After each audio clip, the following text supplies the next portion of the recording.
कृपया वीडियो में नए हैं तो वीडियो को लाइक एंड सब्सक्राइब करें। संजय कहते हैं, महाराज, सहदेव क्रोध में भरकर आपकी विशाल सेना को दग्ध करने लगे। उस समय भाई दुशासन ने अपने उस भ्राता का सामना किया। उस महायुद्ध में उन दोनों भाइयों को एकत्र हुआ देख वहां खड़े हुए महारथी योद्धा सिंहनाद करने और वस्त्र हिलाने लगे। भारत! उस समय कुपित हुए आपके धनुर्धर पुत्र ने अपने एक नाराज से घायल करके पुनः 70 बाणों से बींध डाला। तत्पश्चात उनके सारथी को भी 3 बाण मारे। राजन, महासमर में दुशासन ने सहदेव का धनुष काटकर उनकी दोनों भुजाओं और छाती में 73 बाण मारे। तब सहदेव ने अत्यंत कुपित होकर उस महासमर में तलवार उठा ली और उसे घुमाकर तुरंत ही आपके पुत्र के रथ की ओर फेंका। उनकी वो लंबी तलवार दुशासन के धनुष, बाण और प्रत्यंचा को काटकर आकाश से भ्रष्ट हुए सर्प की भांति वहां पृथ्वी पर गिर पड़ी।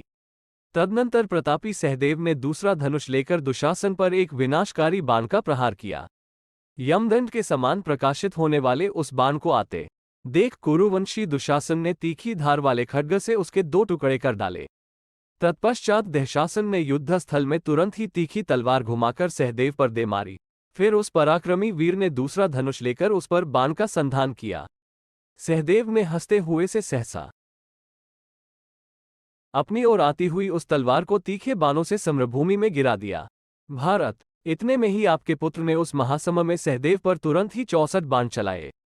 राजन, सहदेव ने रणभूमि में वेग से आते हुए उन बहुसंख्यक बाणों में से प्रत्येक को 5-5 बाण मारकर काट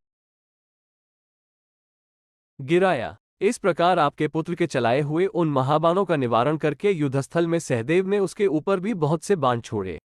आपके पुत्र ने भी सहदेव के उन बाणों में से प्रत्येक को 3-3 बाणों से काटकर पृथ्वी को विदीर्ण सी करते हुए बड़े जोर से गर्जना की। राजन, इसके बाद दुशासन ने रणभूमि में पांडु कुमार सहदेव को घायल करके उन माद्री कुमार के सारथी को भी 9 बाण मारे। महाराज, इससे कुपित होकर प्रतापी सहदेव ने अपने धनुष पर मृत्यु, काल और यमराज के समान भयंकर बाण रखा।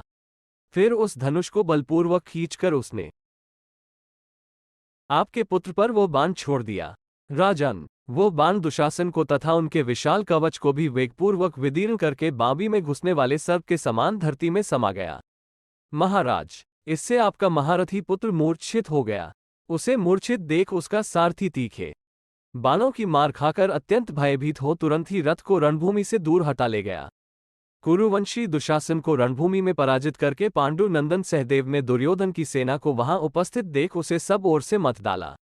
भरतवंशी नरेश, जैसे मनुष्य रोष में और चींटियों के दल को मसल डालता है, उसी प्रकार सहदेव ने उस कौरव सेना को धूल में मिला दिया।